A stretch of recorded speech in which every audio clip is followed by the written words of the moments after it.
அஸ்ஸலாமு அலைக்கும் வரஹ்மத்துல்லாஹி வபரகாத்துஹு. அல்ஹம்துலில்லாஹ். பிஸ்மில்லாஹுவின் அவசியம். பிஸ்மில்லாஹிர் ரஹ்மானிர் ரஹீம். இந்த அரபி வார்த்தைக்கான அர்த்தம் என்னன்னு பார்த்தோம் அப்படின்னா, அர் ரஹ்மான் அர் ரஹீம் ரெண்டுமே அல்லாஹ்வுடைய சிறப்பு பெயர்கள். ரஹ்மானான ரஹீமான அல்லாஹ்வுடைய பெயரை கொண்டு நான் ஆரம்பம் செய்கிறேன். பிஸ்மில்லானா அல்லாஹ்வுடைய பெயரை கொண்டு நான் ஆரம்பம் செய்கிறேன் அப்படின்னு அர்த்தம். அல்லாஹ் குர்ஆனில் சொல்கிறான், யா அய்யுஹல்லதீன ஆமனு ذிக்ருல்லாஹ திக்ரன் கசீரா. ஈமான் கொண்டோர்களே, என்னோட பெயரை நீங்கள் அதிகமாக நினைவு கூறுங்க. இதுக்கு ரிலேட்டடான இதே மாதிரியான ஆயத்துகள் குர்ஆனில் பல இடங்களில் வர்றதை நம்ம பார்க்கலாம். அதாவது அல்லாஹ் இவ்வளோ பல இடங்களில் இவ்வளோ அழுத்தமாக சொல்கிறதுக்கான காரணம் என்னென்னா, அந்தளவுக்கு நல்ல காரியங்களை நல்ல விஷயங்களை ஆரம்பிக்கிறதுக்கு முன்னாடி பிஸ்மில்லா சொல்கிறது அவசியங்கிறத நம்ம புரிஞ்சுக்கணும். ஸல்லல்லாஹு அலைஹி வஸல்லம் ஒரு இடத்துல சொல்லுவாங்க, என்ன உன்னைத்தி அல்லாஹ் எதுக்குரு சுமல்லா. எங்கே பிஸ்மில்லா சொல்லப்படலையோ அங்கே ஷைத்தான் அனுமதிக்கப்பட்டுறான். அதாவது எங்கே பிஸ்மில்லா சொல்லப்படலையோ அந்த இடம் ஷைத்தானுடைய இடம்னு சொல்கிறாங்க ரசூலுல்லாஹ். நம்ம வீடுகளில் பெரியவங்கள்லாம் சொல்லுவாங்க, நம்மளாம் கேள்விப்பட்டிருப்போம், நம்ம பிஸ்மில்லா சொல்லாமல் சாப்பிட்டோம் அப்படின்னா நம்ம சாப்பாடை ஷைத்தான் சாப்பிட்ருவான் அப்படின்லாம். கொஞ்சம் யோசிச்சு பாருங்களேன், ரசூலுல்லாஹ் அப்படி சொல்லியிருக்காங்க, பெரியவங்க இப்படி சொல்கிறாங்க. ஆனால் நம்ம பிஸ்மில்லா சொல்லாமல் சாப்பிட்டாலும் நம்ம வயிறு தான் நிரம்புது. அப்போது அதுக்கான சரியான விளக்கம் என்ன? நம்ம பிஸ்மில்லா சொல்லாட்டி ஷைத்தான் சாப்பிட்ருவான், ஆனால் நம்ம வயிறு தானே நிரம்புது.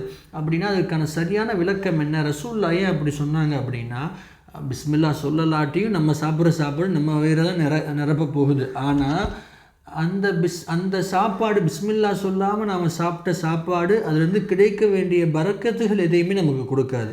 அதிலிருந்து கிடைக்க வேண்டிய பெனிஃபிட்ஸ், அதிலிருந்து நமக்கு கிடைக்க வேண்டிய பரக்காத்துகள், ரஹமத் எதுவுமே நமக்கு கிடைக்காம அல்லாஹ் அதிலிருந்து எடுத்துருவான். ஆக அதனால தான் நம்ம சாப்பிட்றதுக்கு முன்னாடி நம்ம பிஸ்மில்லா சொல்கிறது, நல்ல காரியங்களை ஆரம்பிக்கிறதுக்கு முன்னாடி பிஸ்மில்லா சொல்கிறது நமக்கு அவசியமான ஒன்றுங்கிறத நம்ம புரிஞ்சுக்கணும். அல்ஹம்துலில்லாஹ். சரி, எல்லா இடத்துலையுமே பிஸ்மில்லா சொல்லணுமா அப்படின்னா, கண்டிப்பாக நல்ல காரியங்களை ஆரம்பிக்கிறதுக்கு முன்னாடி எல்லா இடத்துலையுமே பிஸ்மில்லா சொல்லணும் தான். ஆனால் சில இடங்களில், அதாவது அருவருப்பான விஷயங்கள், முகம் சுளிக்கிற மாதிரியான காரியங்களை ஆரம்பிக்கிறதுக்கு முன்னாடி கண்டிப்பாக பிஸ்மில்லா சொல்லக்கூடாது. எக்ஸாம்பிளுக்கு கழிவறைக்குள்ளே நுழையிறதுக்கு முன்னாடி, செப்பல் போடுறதுக்கு முன்னாடி, இந்த மாதிரியான கைண்ட் ஆஃப் திங்ஸ் ஆரம்பிக்கிறதுக்கு முன்னாடி நம்ம பிஸ்மில்லா சொல்கிறத தவிர்த்துக்கணும்.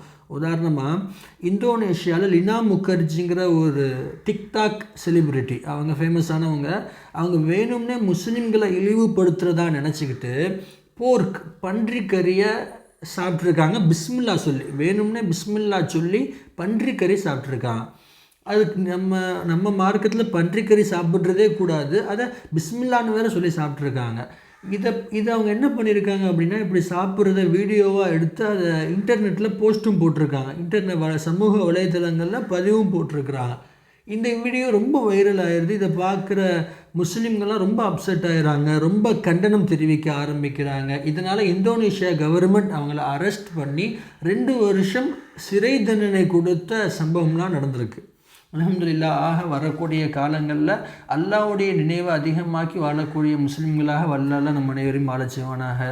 அஸ்ஸலாமு அலைக்கும் வரஹ்மத்துல்லாஹி வபரகாத்துஹு.